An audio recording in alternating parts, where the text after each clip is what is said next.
Hello everyone, a very good morning to you. Welcome to today's edition of the Bottomline. Here are the top headlines.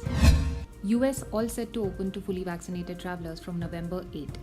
Denmark normalizes its travel advice. COVID-19 is no longer the main factor.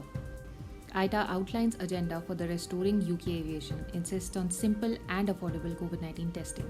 Uttarakhand is now home to a new astronomical observatory. Travel recovery makes IGI one of the busiest airports globally. Sri Lanka's ETA service for international travelers to resume at airports. USA is all set to reopen to fully vaccinated travelers from November 8. Fully vaccinated travelers from India, China, Britain, South Africa, Iran, and Brazil, along with 26 European countries, including France, Italy, Germany, Switzerland, Spain, and Greece, would be allowed to travel to the United States from November 8.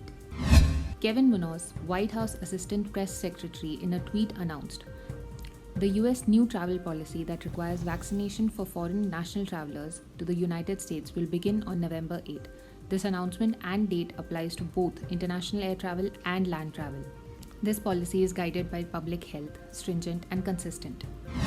Since Friday, October 15th, Denmark's advice on travel abroad for Danish citizens will not be primarily based on the COVID-19 situation, but rather on other security factors like war, terror, political unrest, natural disasters, risks of kidnapping, and other risks.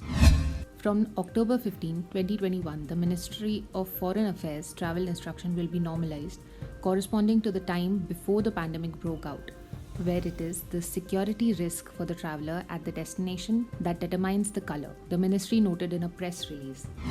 The International Air Transport Association has outlined an agenda for the UK to restore its air transport sector to health by embracing a simpler COVID-19 test regime, ensuring affordable, competitive air costs, and working for net zero air transport. Speaking at the UK Aviation Club, Willie Walsh, Director General IATA, said, in terms of day-to-day life, the UK is far more pragmatic in managing COVID-19 than many other states, but its approach to travel continues to focus on restrictions which cannot be justified based on risk. Over the period from February to August, the PCR test positivity rate of arriving passengers to the UK was 1%, and the positivity rate from testing the general population was 7%. So, we can confidently say that travel is not increasing the UK's COVID-19 risk. That's a wrap on today's edition of The Bottomline. Thank you for joining us. For more such travel industry updates, stay tuned to tomorrow. Have a great day ahead.